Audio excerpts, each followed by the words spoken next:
Tring! lipstick Hi everyone! Welcome back to my channel. It's me, Teresa. Adong ngayon sa Naobi yung manakta sa live bagi mga surprise magbigay na kanya ba niya adugi surprise so tanja yang chare hay bagi magta ay na surprising na si Peter ba ni ado hojik magi se college at kiba nung gang so mo college sa live ni ba do college at kiba ni na ay na ma sa halak kanda ay na ay kada bulb malay ba do mayam na kai dino thai na hang nagi bulb to ay na pakai re aduga pura ga mai pakang se thepi do ne kai gino har ga na mo ga ni nung kitang mang baga ne adu mai mut pa adu di mai mut na di mi se productive hoy de na phakchal laga dum lay ba like khak pa wai wan ta mai mut pa sidi dum tarong lay na adugi ay na mo la surprise pi ke to ne aduga mai reaction na horen la ka yay hai ga draga mai hai do no khang de ai super excited oi bai mai si su khara phara dra thaina pimples kuma mayam lay ba dark spots kuma mayam lay do si su khara phara ba ne to hana gi tu di loi re hana photo do piram ke ai gi mai se uring thung ba mi ga na di uring thung bai wa ba se khangam ga ni thung da mi na di khangam moi bu ko khara bi khangam ga ni ai di yam khang ai di yam thung ba ni adoi doctor da su consult tawe adi ma thak dai se internet ta ga thira ga pang de yenge bu ko ado na bi ga ina su recommend tore da gi youtubers kaina so yam na ut pane ba hoji kan da adi mo khoi mayam na hire pagi da mak dai ngon recommend gu ma tor pai da mak dai se yenga ge ko ai su hire ga yenga ga se ge Cureskin se yenge na ai su hapsal ga yenge ado Cureskin se kaino hire kan dai khoi gi yum da dum lai na application ne ba sigi se dermatologist adu ga doctors ka da khoi hair related oigera face ki oigera adu ga skin related issues mayam se adum irai lai na yum da phamma ga dum check up tawba yaba consult tawba yaba do adu oidoine download tawraga magi menam thokpa mayam da loi mak melani aduga photo namdoine ba mai gi oraga na mai gi front ka side ka namani aduga ko ki oraga na ko ki haisini samgumba adum yengning ba do loi mak yeng yam ni changa ga su mayam hoji iba pa ba loi mak thoa ba ni na adum khangani da na kamai tawdoino da changa ga khoina yengani yenga ka da ne photo namma ka na moi doctor sina matam khara seconds khara lauraga ra analyze tawni ba koi gi face analyze taw matung da nangi da mak ta sigi cha sigi kit khai se chana re hire ga na mo da pirakani ba customize oi doine ba sigi se aduga si customize na kamai tawdoino hire kan lupa 1500 se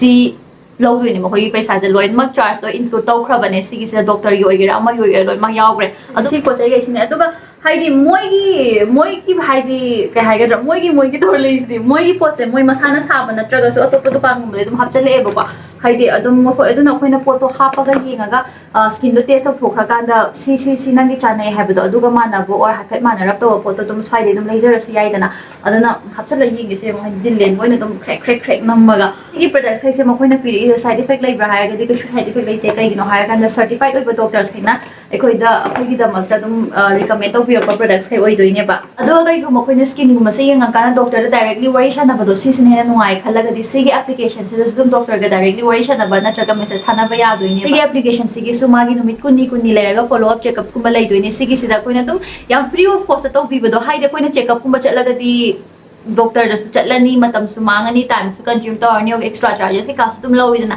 sigi sida doctor sina nangi diet plan sina kai no aduga na season nu pasu nu pisu loi na magna dum season na ba application ne photo lining draga zu application do hafa ga ai time number sana ai mai sa urin kyam lai ge dum thok sanai hai ba ado khak da adum no hoi try to ni to photo lai ba lai da ba hapsa laga yeng sano dillen boina dum yeng ai dillen la su dum yeng khang ado me video hong na ba tawrase ai ka nap na ba kho na ba tawrase Baby, if you like my looking on the bright side, yeah, heaven smiles. Hoje mo dala ise sigi bulb siga double tape ka lere do kati je tawra ga sigi mai phaklang thi na pani haidi napham do si na cha na khan na pham ji chai hai fi mai je lai ak photo gum ba tai lai mak na pani na kai nap do ai kyan ta de do na pase ai yam khazan ai yo ma pora pa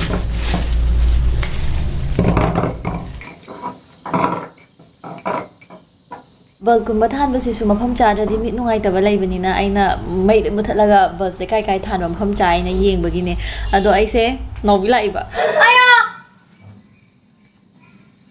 ka ho zo la ga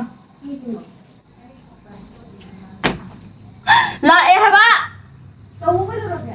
tau be do gi nang changwai hai ro ba chang ka nu ko du ja thi chi da nang nang bi ba hai ro surprise to ju ba chang mo ye na chang oye hai na hai ro ma ga chang ye aduga ne maning ga double tape se nappa kan hai di Naobi lak pa isa thakat ki bam yaw boi ne kati na chap si da wire si zum chap thok khra ba ai thoi ngai tam tho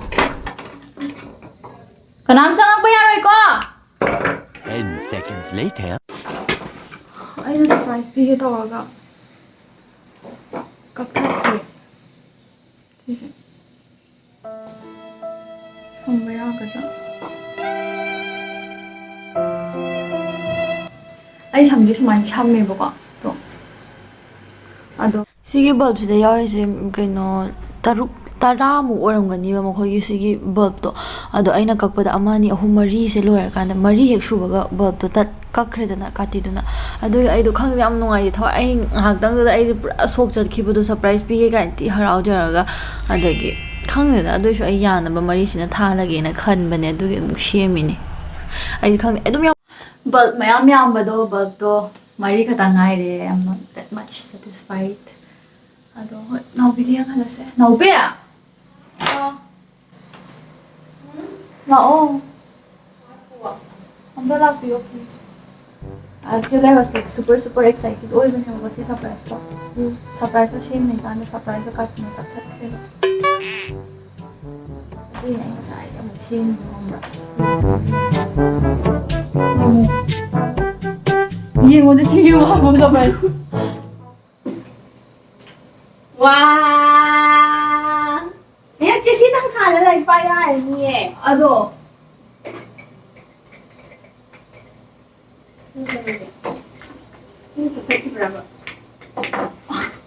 ꯑꯩꯗꯣ ꯅꯪ ꯂꯥꯛꯄꯗ ꯄꯥꯈꯠꯂꯒ ꯀꯛꯊꯠꯈ꯭ꯔꯕ ꯀꯛꯊꯠꯄ ꯅꯠꯇꯦ ꯃꯅꯤꯡꯗ double tap ꯅꯞꯄꯗ ꯀꯛꯄꯗ ꯌꯥꯎ ꯂꯩꯔꯝꯃꯦ Kuwan samdeno. Kaya samdeno.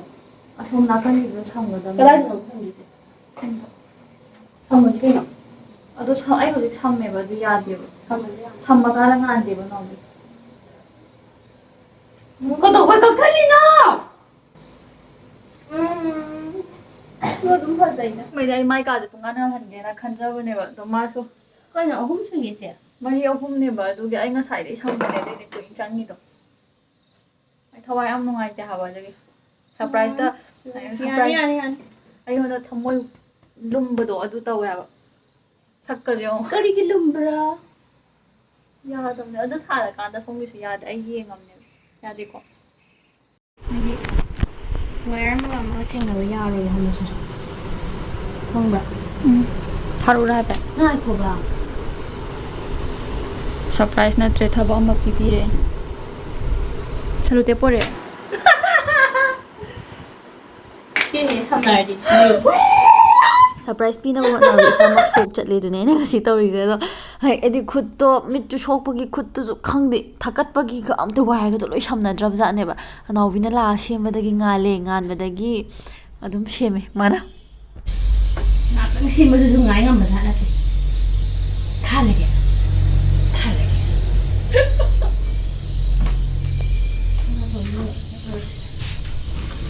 Trang! Yaba. Yare, like ba yare nina? Sino na yan, ang surprise ako puri hayo. Ay haraw re, doon na ay lipstick mo tazal. Nga. Tara na. Ang hali niya? Ay talo siya niya sila. Dang. Nang kantay ay gidi. Ilang cake hali? 좀 심마이딘 타자다브라 나. Yung ngale haba to. Ay na nahangay than ba to. Ring light halaga pa ay na. At hay ngala so mita nungay tiba. Sigi yam nungay. Asiyang ba sigi yam nungay mo. Bulb siya ne. Bulb kaya na tanggal eh. Sida nungay dali. 너희 hostel 내려가 좀 해디 많이 보면 이제 시즌에 야, 이 bulb yang may na siya. Sismaya dum than gibda ka ko. 아다기 팬ꯒꯨꯝꯕꯕꯨꯗꯤ ꯑꯗꯨꯒ ꯂꯦꯝꯒꯨꯝꯕꯗꯤ ꯑꯩꯈꯣꯏꯅ ꯀꯨꯏꯔꯀꯥꯟꯗ ꯀꯩꯅꯣ ꯇꯧꯔꯤꯉꯩꯗ ꯁꯤꯗꯔꯤꯗꯅ ꯀꯩꯅꯣꯗꯣ ꯅꯥꯎꯕꯤꯒꯤ ꯃꯅꯥꯛꯇ ꯅꯍꯥꯟꯃꯨꯛ ꯂꯥꯛꯄꯗ ꯈꯪꯉꯦꯕ ring light ꯊꯥꯜꯂꯒ ꯑꯩꯈꯣꯏꯁꯦ ꯂꯩꯌꯦꯕ ꯑꯗꯨ ꯃꯥ ꯔꯤꯡ ꯂꯥꯏꯠꯇꯨꯗꯤ ꯂꯥꯏꯔꯤꯛ ꯄꯥꯕ ꯉꯝꯗꯦꯗꯅ ꯑꯩ ꯌꯨꯝꯗꯁꯨ ꯔꯤꯡ ꯂꯥꯏꯠ ꯊꯥꯜꯂꯦꯕ ꯃꯩ ꯃꯨꯠꯈ꯭ꯔꯀꯥꯟꯗ ꯑꯗꯣ ꯁꯤꯁꯤꯅ ꯕꯦꯁ ꯇꯥꯏꯅ ꯑꯩꯅ ꯈꯟꯕꯅꯤ ꯁꯤꯁꯦ ꯄꯨꯔꯕ꯭ꯔꯦ ꯃꯤꯡꯖꯦꯟꯗꯩ ꯐꯛꯇꯣꯛꯑꯒ ꯄꯨꯔꯛꯏꯅꯤ ꯏꯕꯦꯝꯃ Nang mingyan siya. ꯀꯩꯗꯧꯕ ꯌꯥꯝꯗꯤ ꯐꯛꯇꯣꯛꯑꯒ ꯄꯨꯔꯛꯏꯕ ꯅꯪ ꯂꯥꯏꯔꯤꯛ ꯄꯥꯅꯕ Tukot na yan na nandiya. Ama ko labor yadro. 하라고 surprise Showing mo na ako ng tore ama dudi. ay minsan 상관없이 타는데 꿈이 되는 Ay naman sila man. ay ahan ba na nga sa sa paroy ay ahan ba na masaging gamyaw na ito di kiso guys din ang like pang Ay suman nang gid ay sila kangin. Si Maya man.